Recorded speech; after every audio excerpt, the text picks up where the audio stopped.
Hey everyone, it's Ben Hardy here, and in today's video we're going to be comparing the new Forester to the old Forester to see which one is better. Before we get into this video, let's give a huge shout out and thank you to the Nate Wade Subaru here in Salt Lake for giving me some time with both of these Foresters. I'll include a link to their website in the description down below. Also include a link to my car buying guide. Let's get into it.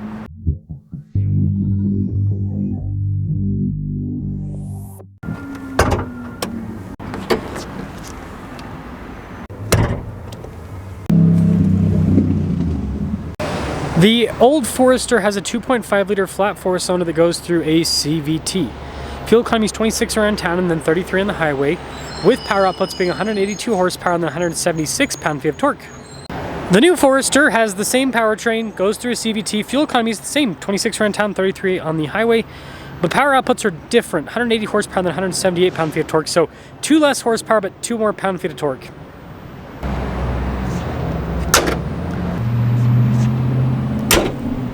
Before we move forward with this review, I do want to mention if you're going to see more videos just like this, then I recommend you subscribe because I post content every single day.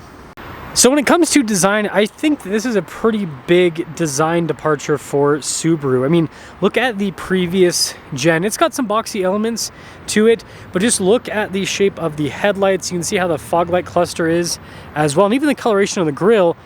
And compare that to the new one. It looks like a car made by a completely different automaker, especially when you see them side by side. So it's just interesting to see the design differences from the headlights to the fog light cluster and even to how the kind of grille, I mean, the shape is somewhat similar, but just, yeah, it's a big enough difference. Now with the previous gen, this one's limited and its tire and wheel setup is 225 by 55 by 18. Whereas with the new one, this one's a premium and its tire and wheel setup is 225 by 60 by 17. You can see the design with the new one, how you've got like the silver on the outside and it's blacked out in the center, versus the previous gen has kind of more of a traditional look.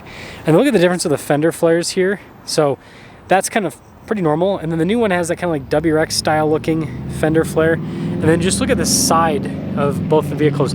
You've got the distinctive line in the old one, and the new one, it's kind of more rounded off with the body lines, which is interesting. But here's kind of like your side profile with the old one, and then here's your side profile with the new one. Now taking a look at the cargo area here in the Forester, this is the new one by the way. It's spacious, that's for you. You've got a cargo cover built in, all of that, and you got this to automatically close it, which is a nice feature. And taking a look at the previous gen, looks pretty much the same for the most part. You got cargo cover and everything. Looks like it might be a little bit smaller, just like a tiny bit, but it's not a huge difference. Anyways, press that. And then again, the design difference with these. Look at the new one with those like sharp new taillights, and then with the previous gen. It's interesting, both of them have the same setup with the exhaust tip just poking out the bottom. So I'm sure there's a lot of carryover, but still, yeah, that's a pretty big difference. In the back seat of the new one, good legroom, got a little storage pocket here, some USBs and everything. And again, this one's a premium, so you got these cloth seats, which I actually really like. Nice trim on them. And then headroom back here, it's decent. This does come down a little bit though. And I almost forgot to mention the door panel. I've got like this cloth trim and then soft touch down below. It'd be interesting to see the difference in the door panel design. So on the back seat of the old one, I feel like I sit a little bit higher, oddly enough. But anyways, there's a storage pocket. Vents, USB situation. Being a limited, you can have slightly nicer seats with this. Got some nice stitching and everything. And then look at the door panel design. I might like this design a little bit more, how the trim is on it.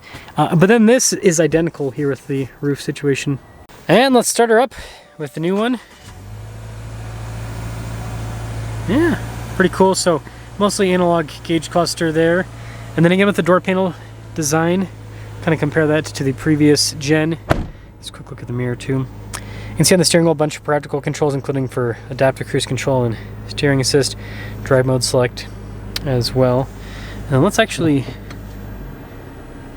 yeah, pretty good with the backup camera. You got the new infotainment system. I mean, this thing is absolutely enormous. Heated seats, dual zone climate, all of that. You got this cool trim on the dash.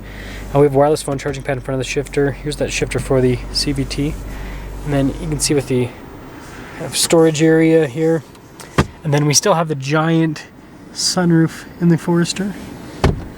And this leads us to the previous gen. See, kind of like a similar setup with the gauge cluster there. Again, this door panel, for some reason, I think this just looks kind of nicer with how they've designed it. Window controls and all of that are pretty much the same. And then you can see with the steering wheel, a lot of the controls here, pretty much the same with that. And then in reverse, the backup camera view. Now this is when Subaru had like this screen here in the center, but then they also had that weird screen up top with more information. I don't know if the camera's going to show it because the lighting's horrible. There you go. So this was like the weird double screen situation. You can see the climate controls down below. And then this is cool. Look at the shifter here. And then you guys can see with the drive modes, like this is also kind of cool. And you got, you know, heated seat controls, some cup holders, more storage there. And yeah, these seats definitely, with this limited being a little bit nicer than the premium. But I mean, if you get the limited with the new one, it's gonna have nice seats as well. Anyways, we've got the center situation. Now, when it comes to pricing, that sticker's for about $35,000. That sticker's for just under $37,000. So there's about a $2,000 price difference, a little bit under that. But the previous gen has discounts, the new one does not. And so after the discounts, a lot of these previous gens are gonna, like this, for example, would be pretty similar money to that. So it is, I think, an equal comparison when you look at the money with both of them. Let's take them out and drive them.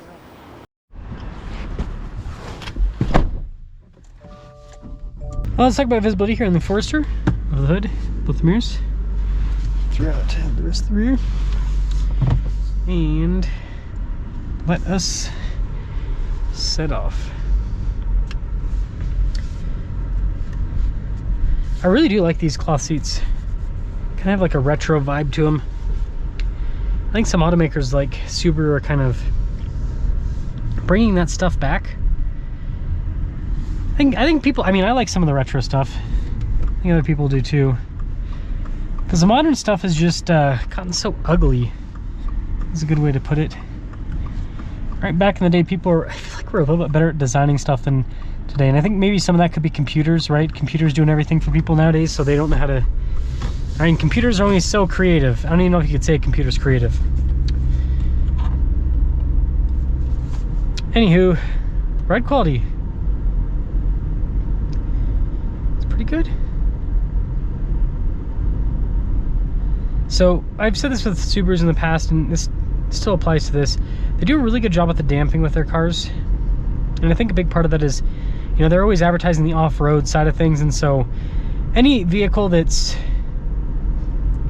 better for off-roading, or, you know, an off-road capable vehicle, is going to have better damping. It has to, because you got to be able to handle those big bumps off-road. So I think you definitely see some of that here. And yeah, just try it. This isn't the best road to show, but I mean, there's been a lot of corrections in the road, so there's stuff that you could, you know, you can kind of feel in the suspension a little bit, but it's not bad. It erases a lot of stuff in the road. It's maybe a way that you could put it. And this 2.5, it's got some decent power. Again, for the segment this is in, it's not bad. Cars in this segment have never been known to be rocket ships, so this is no different, but it gets the job done. Definitely gets the job done. So something's up here with this kind of like premium package. It looks like Subaru might have increased the prices a little bit on these new Foresters.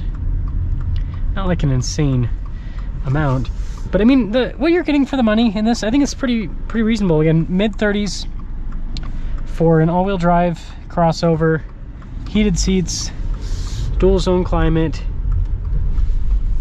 drives well. Again, not a monster when it comes to power, but gets the job done when it comes to power. It's a solid car all around. It's a good value package, right? This is the one you get. This is the kind of package you get if you're looking for a value. And yeah, as for this new Forester, I mean, it's a pretty nice car. You can definitely tell that Subaru's changing direction with this new Forester in terms of how this is designed and some of the interior elements and everything.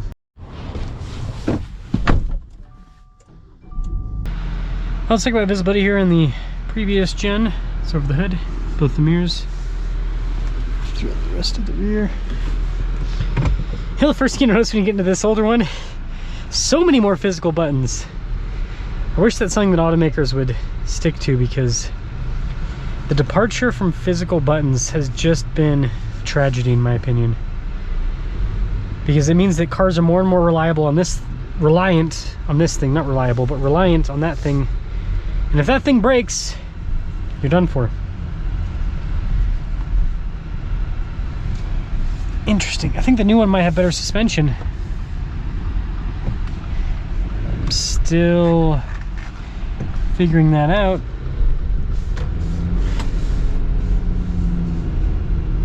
This is good. Weird. So the power figures are like the same, but the new one felt a little bit more responsive. The engine. Interesting. Huh. Now this is a little bit more busy on the road. I think the new one might be a little bit quieter too with the sound insulation. I still like this better though. I gotta emphasize that. I don't know. It seems like the new automakers, not new automakers, the new cars the automakers are making, seems like they just cheapen some things in the car that I don't understand why they do that. Well, I mean, I do. It's all about money, but...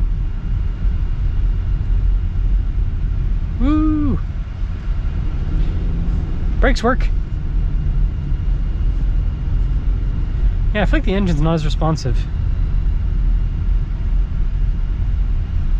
You hear more, so the wind noise isn't more, it's the road noise that you get more of, like the tires and everything. You hear more from that. I'll get back to you guys in a second. I think this person's trying to turn. Well, we are finally getting up and moving again.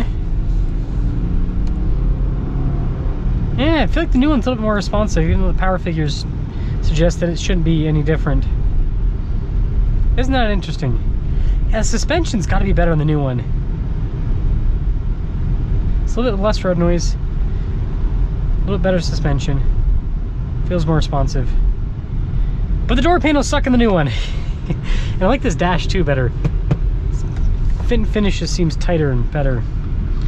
And so all those cars, any cars designed after 2020 just seem to, I don't know. Get things off with this comparison. Is the new one objectively better? Yeah, in certain ways. In other ways, not so much. I think if you still like physical controls, well, the old one has more physical controls. And I want to see how the new interior holds up. I feel like this interior is going to hold up better over mileage, just because everything feels tighter in here. But I could be wrong. So let me know what you think. But the new one, on a lot of metrics, it does seem objectively better. Acceleration, comfort, and then your ride quality as well, with over the bumps and all of that.